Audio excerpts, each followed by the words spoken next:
Good afternoon, everyone. Trevor Thompson, TNT Pressure Cleaning Dynamite Service with explosive results. So we just finished up with a house wash. I want to show you guys what we did. Used a little oxalic acid around the property. So this mailbox here was fully rusty. At first it had mold on it, so you want to treat that with your SH and surfactant. Let that dwell, rinse it properly, get all your SH out of there before you lay your oxalic. It came out like a brand new mailbox. We did an oxalic acid treatment on the entire pad after laying solution on there, surface cleaning. The curbing in the area, you guys can see what the curbing looks like in the area. It's really dark and pitted, and even if you have it cleaned, as you can see right here, they have theirs cleaned. That's about as all you can get. You see what it looks like when it's not cleaned. So really old curbing, and that's kind of par for the course. So we not only did we clean this, but we also did an oxalic acid treatment to try to brighten up that concrete so it doesn't have that reddish look to it, like you see over here. You see what I mean? So this is kind of what it looked like before. You get that real reddish, deep dark staining. Now a lot of that is just not going to come up, but this has been brightened up really nicely compared to what it was.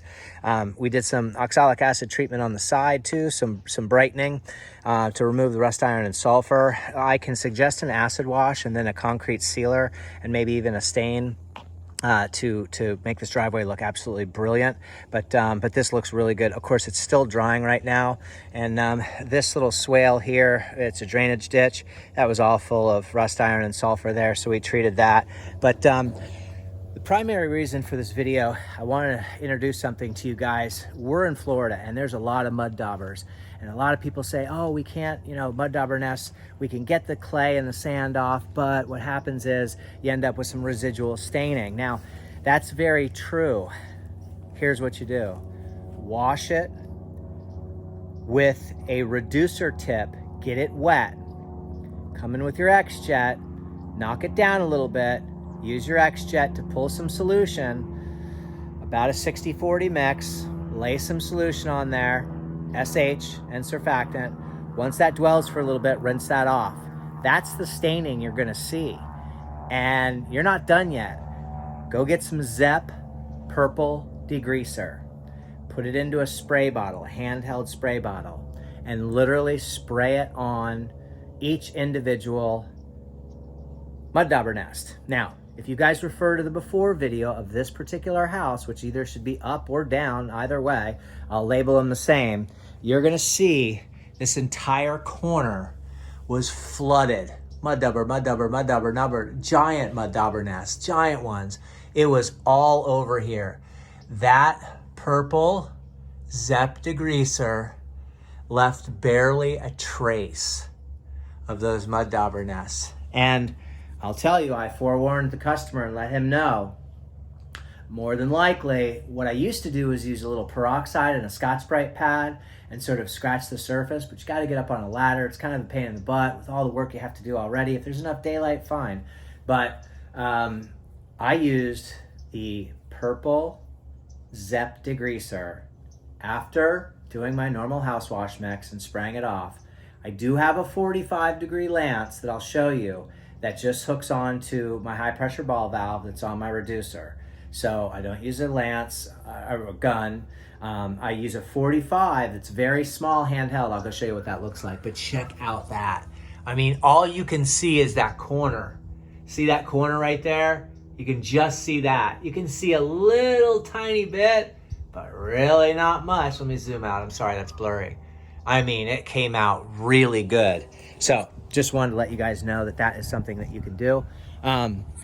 Everything came out great. This was all full of rust iron and sulfur. Refer to that before video. This was bright orange down there. Now it's absolutely beautiful.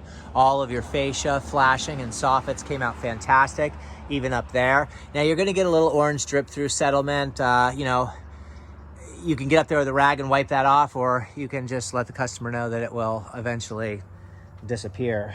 So you don't want to saturate those. Let me show you what that 45 looks like.